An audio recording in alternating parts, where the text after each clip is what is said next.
प्यारे दोस्तों, सादर अभिवादन। मैं हूं महेश कुमार वैद्य और आप देख रहे हैं एनजेपी हरियाणा। दोस्तों, आज 14 नवंबर है। बिहार का चुनाव परिणाम आया है। हम अब से लगभग 2 घंटे पहले ये खबर बना रहे थे कि 2/3 बहुमत से एनडीए सत्ता में आने जा रही है, लेकिन हम थोड़ा सा बदलाव के साथ अब अपनी जो रिकॉर्ड करेंगे उसमें बहुत कुछ नया अपडेट देंगे। जिस समय हम ये खबर रिकॉर्ड कर रहे हैं उस समय 3/4 बहुमत पार कर चुकी है एनडीए। यानी सीधे सीधे कहें तो बिहार में एनडीए की आंधी चली है और महागठबंधन का सूपड़ा साफ हो गया है। हम ये कहें कि महागठबंधन की दुर्गति हुई है, कांग्रेस की दुर्गति हुई है, तेजस्वी यादव की दुर्गति हुई है, तो कोई अतिशयोक्ति नहीं होगी।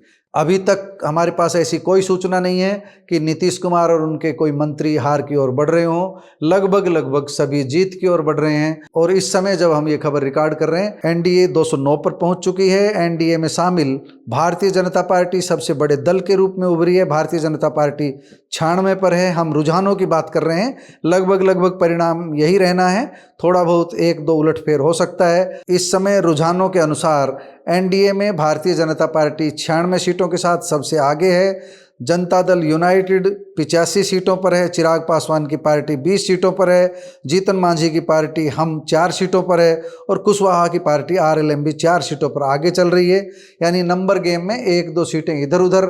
जब हम समाचार पढ़ रहे हैं तो लग रहा है कि 1 से 2 सीटें घट बढ़ रही है, लेकिन हम कुल मिलाकर ये कह सकते हैं कि एनडीए का कुनबा 200 पार पहुंच गया है और 3/4 थंपिंग मेजोरिटी, जबरदस्त मेजोरिटी के साथ बिहार की सत्ता में एनडीए काबिज होने जा रहा है। जैसी कि संभावना थी वही हो रहा है, लेकिन एग्जिट पोल धराशायी हो गए हैं। ज़्यादातर एग्जिट पोल धराशायी हो गए हैं, पूर्वानुमान धराशायी हो गए हैं। सब लोगों ने बहुमत तो बताया था एनडीए का, लेकिन इतना प्रचंड बहुमत आएगा, एनडीए की सुनामी चलेगी, ऐसा किसी ने नहीं बताया था। और एनडीए की सुनामी में जिस तरह से राजद का सूपड़ा साफ हुआ है, जिस तरह कांग्रेस का सूपड़ा साफ हुआ है, जिस तरह महागठबंधन साफ हुआ है, ऐसी उम्मीद किसी ने नहीं जताई थी। हालांकि अंदर खाने महागठबंधन के नेता इन दावों पर, एग्जिट पोल पर सवाल या निशान लगा रहे थे और ये सवाल उठाया जा रहा था कि ये एग्जिट पोल धराशायी होंगे।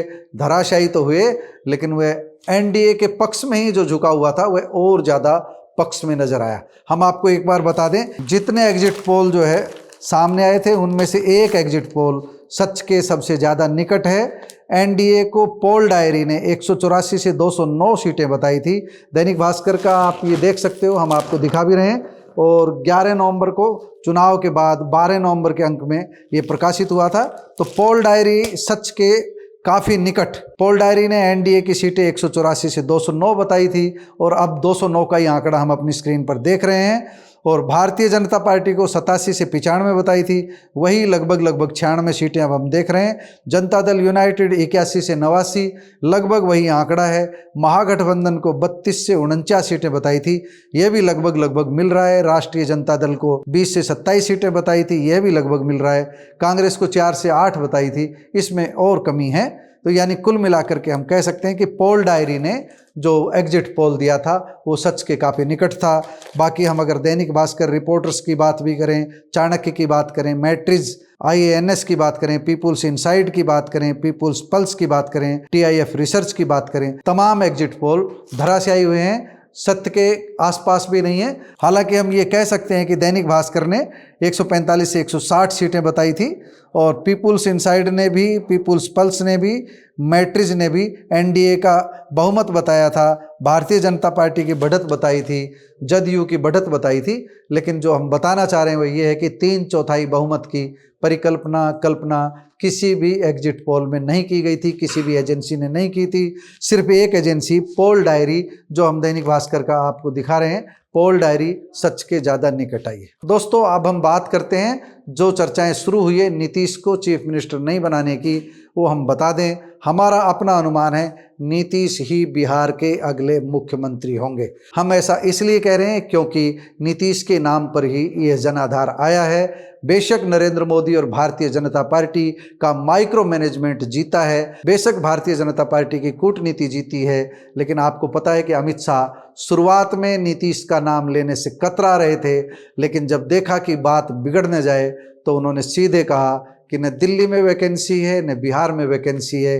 दिल्ली में नरेंद्र मोदी है, बिहार में नीतीश कुमार है। मीडिया वालों पर वह सवाल उठाने लग गए थे। हमें नहीं लगता कि जो अब इस तरह की खबरें आ रही है कि नीतीश की जगह भाजपा अपना मुख्यमंत्री बना सकती है, हमें ये बात नहीं लग रही। हमें लगता है कि 2029 के चुनावों को ध्यान में रखकर, 2029 के लोकसभा चुनाव को ध्यान में रखकर भारतीय जनता पार्टी नीतीश कुमार को ही कमान सौंपेगी। हाँ, नीतीश बाबू के पास संख्या बल अब इतना नहीं है जो भाजपा को आंख दिखा सके, क्योंकि भारतीय जनता पार्टी अब बिना नीतीश बाबू के भी सरकार बना भी सकती है, सरकार चला भी सकती है। एक बार आप आंकड़ों पर निगाह डालेंगे तो आपको पता लग जाएगा कि किस तरह सरकार अब बन सकती है। मीडिया में एक ताज़ा रिपोर्ट आ रही है, ये थोड़ी देर पहले की है, कि भारतीय जनता पार्टी, एक कल्पना की गई है कि 95 सीटें जीत लेती है।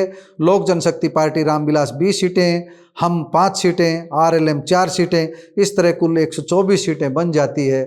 और पत्रकारों ने यहाँ तक कल्पना की है कि भारतीय जनता पार्टी कांग्रेस को तोड़कर अपना कुनबा बढ़ा सकती है, लेफ्ट को तोड़कर अपना कुनबा बढ़ा सकती है।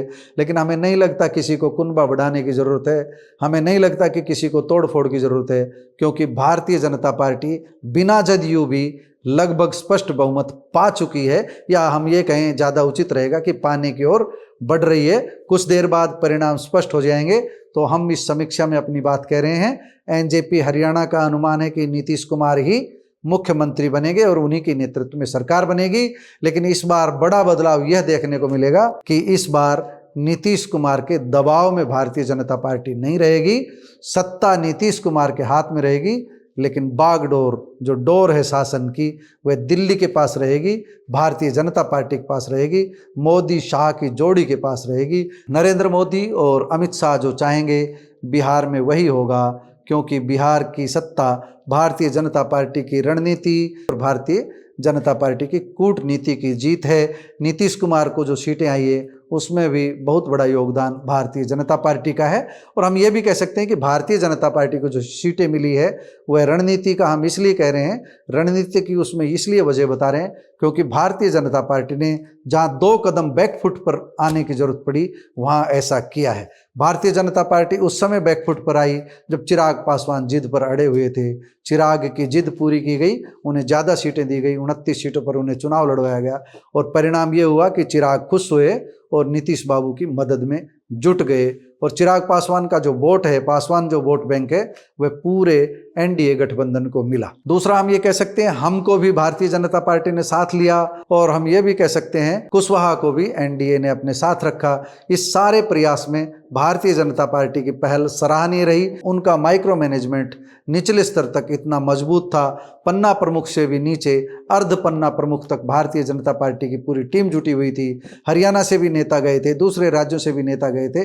कोई घर ऐसा नहीं था, कोई मतदाता ऐसा नहीं था जिसे भारतीय जनता पार्टी या एनडीए के किसी सहयोगी ने टच नहीं किया हो। हालांकि हम भाजपा पर नैतिकता का सवाल उठा सकते हैं, एक मामले को लेकर नैतिकता का सवाल उठा सकते हैं। चुनाव के समय 10-10 हज़ार रुपये जो खाते में गए, ये चुनाव आयोग को संज्ञान लेना चाहिए था, लेकिन चुनाव आयोग ने कठपुतली की भूमिका निभाई। अब जीत है, जीत की बधाई है भारतीय जनता पार्टी के नेताओं को, लेकिन इस जीत में अनैतिक हथकंडे भी छुपे हुए हैं। अगर भारतीय जनता पार्टी अनैतिक हथकंडे नहीं भी अपनाती तो भी हमें लगता है कि भारतीय जनता पार्टी एनडीए गठबंधन जीत की खुशी मना सकता था, सत्ता में आ सकता था। हाँ, इतने बड़े अंतर की जीत नहीं होती, थोड़े कम अंतर की होती, लेकिन लोकतंत्र में नैतिक मूल्यों का महत्व जरूर है। वह नैतिक मूल्य अभी नहीं माने जा रहे हैं। एन चुनाव के बीच आप अकाउंट्स में 10-10 हज़ार रुपये भेजेंगे तो उसे क्या कहा जाएगा? अनैतिक कहा जाएगा। अब बात करते हैं राजद की बुरी हार की, अब बात करते हैं महागठबंधन की बुरी हार की। महागठबंधन के सबसे बड़े नेता हम कहें राहुल गांधी बिहार में पदयात्रा के बाद अचानक गायब हो गए। इस गायब होने के पीछे उनकी अपनी कूटनीति, उनकी अपनी रणनीति हो सकती है, लेकिन कांग्रेस की इतनी दुर्गति तब भी नहीं होती अगर कांग्रेस अकेले चुनाव मैदान में उतरती। उस समय कम से कम सारी स्थिति ये रहती कि कांग्रेस अकेले दम पर चुनाव लड़ी, कांग्रेस जंगल राज की भागीदार नहीं बनना चाह रही थी, कांग्रेस भ्रष्टाचार के संग नहीं खड़ी होती, कांग्रेस अपने नेताओं को आगे करके इससे अच्छा परिणाम ला सकती थी, अपना मत प्रतिशत बढ़ा सकती थी, लेकिन चुनाव परिणाम नहीं पलट सकती थी। खैर, अगर कांग्रेस अकेले लड़ती तो ये कहा जाता कि भारतीय जनता पार्टी की मदद कर रही है, कांग्रेस पर आरोप लगता भारतीय जनता पार्टी की मदद का। इसलिए कांग्रेस ने जो रास्ता चुना होगा, उनके वरिष्ठ नेताओं ने जो रास्ता चुना होगा, वो सोच समझ कर ही चुना होगा। लेकिन राहुल गांधी ने बड़ी चूक ये की है कि नरेंद्र मोदी से लेकर तमाम भारतीय जनता पार्टी के नेता जिस समय पसीना बहा रहे थे, वो कीमती समय राहुल गांधी बिहार में नहीं जा पाए। राहुल गांधी बिहार में बहुत अंतिम समय में पहुंचे हैं, तब तक चिड़िया खेत चुग गई थी। माइक्रो मैनेजमेंट ने कांग्रेस का है, माइक्रो मैनेजमेंट ने तेजस्वी का है। रही बात जनसुराज पार्टी की, जनसुराज पार्टी के बारे में पहले से जो धारणा थी वही धारणा आज है। जनसुराज पार्टी भारतीय जनता पार्टी का, एनडीए का फायदा कर गई।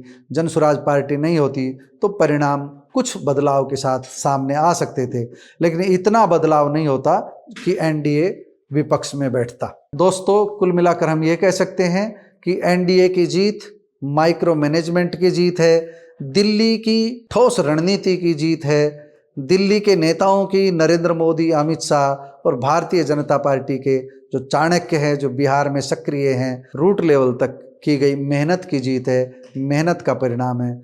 और दूसरी ओर महागठबंधन की हार, जंगल राज का जवाब नहीं देना है, महागठबंधन की हार, एक दूसरे के प्रति भरोसा नहीं होना है। मुझे तो यह भी लगता है कहीं राजद और कांग्रेसियों ने एक दूसरे को लाभ पहुंचाने की बजाय कहीं नुकसान नहीं पहुंचाया हो। एक थ्योरी जो इस चुनाव परिणाम को लेकर चल रही है वह भी हम आपको बता देते हैं। ये कहा जा रहा है कि राहुल गांधी नहीं चाहते थे कि तेजस्वी सत्ता में आए।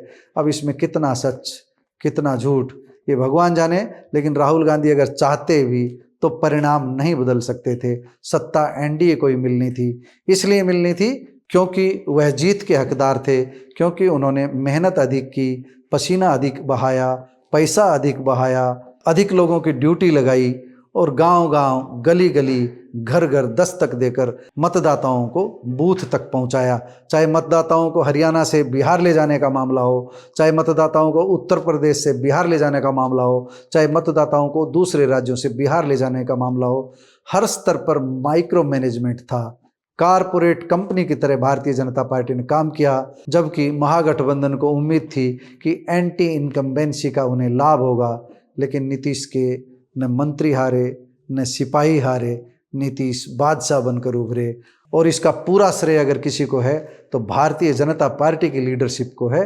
नीतीश बाबू को साथ जोड़े रखा, उन्हें भागने नहीं दिया, उन्हें जाने नहीं दिया, जो चाहा उनकी मुराद पूरी की। उन्होंने चीफ मिनिस्टर का रुतबा चाहा, अमित शाह ने बैकफुट पर जाकर उनके नाम की घोषणा की और परिणाम सबके सामने है। 2 कदम पीछे हटने का जब अवसर आया, भारतीय जनता पार्टी 3 कदम पीछे हटी और अब फ्रंट फुट पर है, सबसे आगे बैटिंग कर रही है। 96 भारतीय जनता पार्टी रह सकती है चुनावी रुझानों के हिसाब से। दोस्तों, बिहार चुनाव परिणाम के बारे में आप क्या सोचते हैं, आपकी क्या राय है, कमेंट बॉक्स में जाकर बताइएगा ज़रूर। नमस्कार, धन्यवाद।